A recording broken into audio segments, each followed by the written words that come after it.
আকাশবাণী কলকাতা স্থানীয় সংবাদ পড়ছি রক্তিম ভট্টাচার্য। আজকের বিশেষ খবর। সরকার ডিজেলের উপর অন্তঃশুল্ক সম্পূর্ণ প্রত্যাহার করে নিয়েছে। পেট্রোলের ক্ষেত্রে লিটার পিছু শুল্কের হার 10 টাকা কমিয়ে করা হয়েছে 3 টাকা। কমানো হয়েছে অ্যাভিয়েশন টারবাইন ফুয়েলের অন্তঃশুল্ক। নদিয়ার রানাঘাটে প্রশিক্ষণ চলাকালীন এক ভোটকর্মীকে মারধরের অভিযোগে উত্তেজনা। ঘটনায় রিপোর্ট তলব করেছে নির্বাচন কমিশন। রাজ্যের বিধানসভা নির্বাচনে রিটার্নিং অফিসারদের এক দফা ফের রদবদল ও নতুন নিয়োগের নির্দেশ নির্বাচন কমিশনের। প্রবীণ বিজেপি নেতা কেন্দ্রীয় স্বরাষ্ট্রমন্ত্রী অমিত শাহ দলীয় কর্মসূচিতে যোগ দিতে আজ রাজ্যে আসছেন। রামনবমী উপলক্ষে জেলায় জেলায় আজও চিরাচরিত ধর্মীয় মর্যাদায় শোভাযাত্রার আয়োজন করা হয়েছে। আসছি বিস্তারিত সংবাদে। কেন্দ্রীয় সরকার ডিজেলের উপর অন্তঃশুল্ক সম্পূর্ণ প্রত্যাহার করে নিয়েছে। পেট্রোলের ক্ষেত্রে এই হার কমিয়ে লিটার পিছু 3 টাকা করা হয়েছে। এর আগে এই হার ছিল লিটার পিছু 13 টাকা। পশ্চিম এশিয়ার সংঘাতের প্রেক্ষিতে দেশের নাগরিকদের স্বস্তি দিতেই কেন্দ্রের এই পদক্ষেপ। আজ এক বিজ্ঞপ্তি জারি করে কেন্দ্র এই সিদ্ধান্তের কথা জানায়। একই সঙ্গে কমানো হয়েছে বিমানের জ্বালানি হিসেবে অ্যাভিয়েশন টারবাইন ফুয়েলের উপর অন্তঃশুল্ক। অবিলম্বে এই নির্দেশ কার্যকর হয়েছে।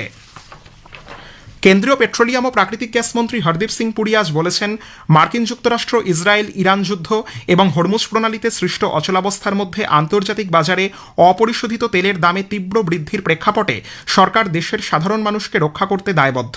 তিনি বলেন, গ্রাহকদের উপর বোঝা চাপানোর পরিবর্তে সরকার নিজেদের কাঁধেই আর্থিক দায়িত্ব বহন করবে। সমাজ মাধ্যমে এক বার্তায় তিনি জোর দিয়ে বলেন, গত এক মাসে আন্তর্জাতিক বাজারে অপরিশোধিত তেলের দাম ব্যারেল প্রতি প্রায় $70 থেকে বৃদ্ধি পেয়ে $122 হয়েছে। তিনি বলেন, এই পরিস্থিতিতে সরকারের কাছে দুটি পথ খোলা ছিল, দাম বৃদ্ধি করে নাগরিকদের উপর চাপ সৃষ্টি করা অথবা নিজেদের কাঁধে দায়িত্ব তুলে নেওয়া।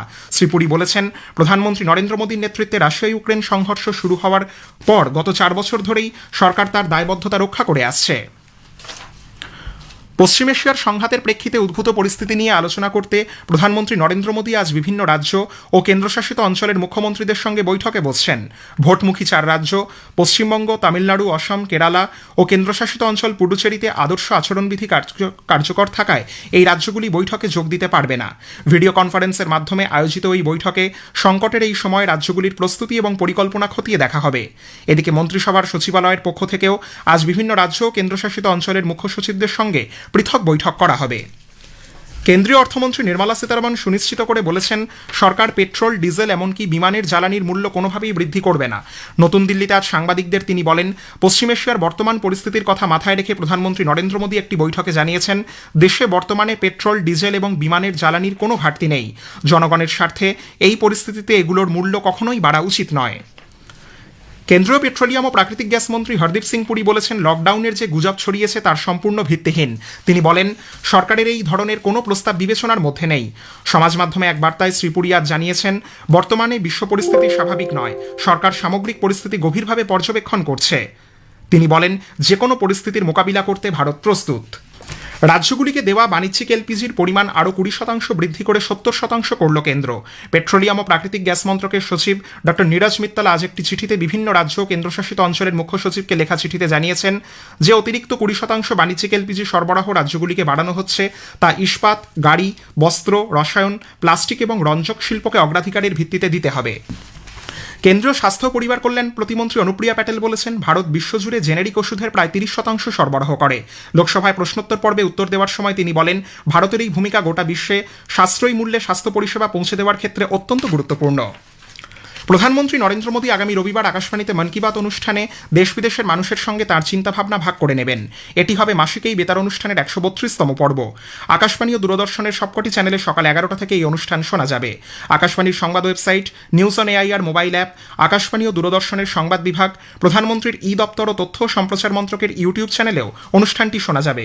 হিন্দিতে মূল অনুষ্ঠানটির পর সম্প্রচারিত হবে এর আঞ্চলিক ভাষার তর্জমা। স্থানীয় সংবাদ শুনছেন আকাশবাণী কলকাতা কেন্দ্র থেকে। নদিয়ার রানাঘাটে দেবনাথ ইনস্টিটিউটে ভোটকর্মীদের প্রশিক্ষণ শিবিরে মুখ্যমন্ত্রী মমতা ব্যানার্জির ছবি সম্বলিত ভিডিও ক্লিপিং দেখানোর প্রতিবাদ করায় এক ভোটকর্মীকে মারধরের অভিযোগ উঠেছে। আহত ভোটকর্মী সৈকত চ্যাটার্জি জানিয়েছেন, বিডিওর উপস্থিতিতেই তাকে মারধর করা হয়। অন্যান্য ভোটকর্মীরা এই ঘটনার প্রতিবাদে বিক্ষোভে ফেটে পড়েন। প্রশিক্ষণ আজকের জন্য বন্ধ রাখা হয়েছে। নির্বাচন কমিশন নদিয়ার জেলাশাসকের কাছ থেকে এই ঘটনার রিপোর্ট তলব করেছে। একটি প্রতিবেদন। নদিয়ার রানাঘাটে ভোট প্রশিক্ষণ কেন্দ্রে আজ বিতর্ক দেখা দিয়েছে। সেখানে মুখ্যমন্ত্রীর একটি ভিডিও দেখানোকে কেন্দ্র করে এক শ্রেণীর ভোট কর্মীরা ক্ষোভে ফেটে পড়েন, প্রতিবাদ করেন। প্রতিবাদ করবার সময় সৈকত চ্যাটার্জি নামে এক কর্মীকে মারধর করা হয়। এই অবস্থায় তাকে উদ্ধার করা হয়। দোষীদের শাস্তির দাবিতে বিক্ষোভে ফেটে পড়েন অন্যান্য ভোট কর্মীরা। সময় বেঁধে তারা হুঁশিয়ারি দেন। এই পরিস্থিতিতে উত্তপ্ত হয়ে ওঠে এলাকা। বন্ধ রাখা হয় আজকের এই প্রশিক্ষণ কেন্দ্র। অনুপম মোদক, আকাশবাণী সংবাদ, রানাঘাট, নদিয়া। বিধানসভা নির্বাচনকে সামনে রেখে রাজ্যের রিটার্নিং অফিসারদের ফের এক দফায় রদবদল ও নতুন করে নিয়োগের নির্দেশ দিয়েছে নির্বাচন কমিশন। কমিশনের তরফে মুখ্য সচিবকে পাঠানো চিঠিতে একাধিক গুরুত্বপূর্ণ সিদ্ধান্ত জানানো হয়েছে। আগের নির্দেশে আংশিক সংশোধন করে নতুন করে রিটার্নিং অফিসারদের তালিকা প্রস্তুত করা হয়েছে এবং মোট 9টি শূন্যপদ দ্রুত পূরণের নির্দেশ দেওয়া হয়েছে। চিঠিতে স্পষ্টভাবে জানানো হয়েছে সংশ্লিষ্ট আধিকারিকদের আজ বিকেল 5টার মধ্যে নিজ নিজ কেন্দ্রে যোগ দিতে হবে। রাজ্যে এসআইআর প্রক্রিয়ায় বিবেচনাধীন তালিকায় থাকা বাকি নাম ঝাড়াই বাছাইয়ের পর আজ পরবর্তী অতিরিক্ত তালিকা প্রকাশিত হওয়ার কথা। প্রায় 60 লক্ষ নামের মধ্যে ইতোমধ্যে নিষ্পত্তি হয়েছে 32 লক্ষের। এর মধ্যে প্রায় 40% নাম বাদ গেছে বলে রাজ্যের মুখ্য নির্বাচনী আধিকারিকের দপ্তর সূত্রে জানা গেছে। মুখ্য নির্বাচনী আধিকারিকের পক্ষ থেকে প্রতিদিন তালিকা প্রকাশের অনুমতি চেয়ে কলকাতা হাইকোর্টে আবেদন জানানো হয়।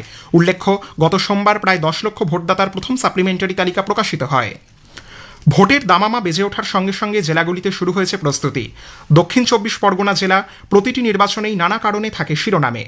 এক নজরে দেখে নেওয়া যাক এই জেলার ভোট চিত্র। রাজ্যের বৃহত্তম জেলা দক্ষিণ 24 পরগনায় আসন্ন বিধানসভা নির্বাচন ঘিরে প্রস্তুতি এখন চূড়ান্ত পর্যায়ে। জনসংখ্যা নিরিখে রাজ্যের দ্বিতীয় এই জেলায় মোট বিধানসভা আসন 31টি। কলকাতা সংলগ্ন যাদবপুর, কসবা, সোনারপুর ও মহেশতলার মতো শহরতলির এলাকা যেমন রয়েছে, তেমনই সুন্দরবনের প্রত্যন্ত অঞ্চল গোসাবা, বাসন্তী, পাথর প্রতিমা, সাগর এই জেলার অন্তর্গত। জেলার তফসিলি সংরক্ষিত আসনগুলির মধ্যে রয়েছে গোসাবা, বাসন্তী, কুলতলি, মন্দিরবাজার, জয়নগর, বারুইপুর পূর্ব, ক্যানিং পশ্চিম, মগরাহাট পূর্ব এবং বিষ্ণুপুর। ভোটার সংখ্যা 72,40,256। এর মধ্যে পুরুষ ভোটার 36,91,720, মহিলা 35,48,277 এবং তৃতীয় লিঙ্গের ভোটার 259 জন। এবার নির্বাচনে জেলায় 1551টি নতুন বুথ বৃদ্ধি পেয়েছে। বর্তমানে মোট বুথ সংখ্যা দাঁড়িয়েছে 10,410। প্রশাসনের হিসাবে প্রায় 900টি বুথ স্পর্শকাতর হিসেবে চিহ্নিত হয়েছে, যা নিয়ে বিশেষ নজরদারি চালানো হচ্ছে। এবার এই জেলার আবাসনে বেশ কিছু পোলিং বুথ করা হয়েছে। এছাড়া সুন্দরবনের দ্বীপাঞ্চলে বেশ কিছু বুথ রয়েছে। গোসাবা, পাথর প্রতিমা, সাগর, রায়দিঘির এই বুথগুলিতে ভোটের দুদিন আগে ভোটকর্মীরা পৌঁছে যাবেন। ইতিমধ্যে ভোটকর্মীদের প্রশিক্ষণও শুরু হয়েছে। প্রতিটি বিধানসভা কেন্দ্রে এক কোম্পানি করে কেন্দ্রীয় বাহিনী মোতায়েন করা হয়েছে, যাতে ভোট শান্তিপূর্ণভাবে সম্পন্ন করা যায়। উল্লেখ্য, অতীতে এই জেলায় একাধিকবার ভোট হিংসার অভিযোগ উঠেছে। বিশেষ করে ভাঙড় বিধানসভা কেন্দ্রে রাজনৈতিক সংঘর্ষের কারণে বারে বারে শিরোনামে এসেছে। বর্তমানে ভাঙড় এলাকা কলকাতা পুলিশের অধীনে থাকায় নিরাপত্তা জোরদার করা হয়েছে। গত বিধানসভা নির্বাচনে 31টির মধ্যে 30টি আসনই শাসক তৃণমূল কংগ্রেসের দখলে যায়। একমাত্র ব্যতিক্রম ভাঙড়, যেখানে জয়ী হন আইএসএফ প্রার্থী নওশাদ সিদ্দিকী। ভোট ঘোষণার পর থেকেই সমস্ত রাজনৈতিক দল জোর কদমে প্রচার শুরু করেছে। এবার সুষ্ঠু ও নির্বিঘ্ন নির্বাচনের আয়োজন করাই নির্বাচন কমিশন ও জেলা প্রশাসনের কাছে সবচেয়ে বড় চ্যালেঞ্জ হিসাবে দেখা দিচ্ছে। রাজ্যে বিধানসভা নির্বাচন প্রক্রিয়ায় শীর্ষস্থানীয় আধিকারিকদের বদলি করার বিরুদ্ধে কলকাতা হাইকোর্টে দায়ের হওয়া জনস্বার্থ মামলার শুনানি শেষে রায়দান স্থগিত রেখেছে কলকাতা হাইকোর্ট। প্রধান বিচারপতি সুজয় পাল ও বিচারপতি পার্থসারথী সেনের ডিভিশন বেঞ্চ নির্বাচন কমিশনকে এই সংক্রান্ত নথি আগামী সোমবার আদালতে জমা করার নির্দেশ দিয়েছেন। প্রবীণ বিজেপি নেতা ও কেন্দ্রীয় স্বরাষ্ট্রমন্ত্রী অমিত শাহ দলীয় কর্মসূচিতে যোগ দিতে আজ রাজ্যে আসছেন। দলীয় সূত্রে জানা গেছে রাত 11:40 নাগাদ তিনি কলকাতা বিমানবন্দরে এসে পৌঁছবেন। জেলায় জেলায় আজও রামনবমী উপলক্ষে চিরাচরিত ধর্মীয় মর্যাদায় শোভাযাত্রার আয়োজন করা হয়েছে।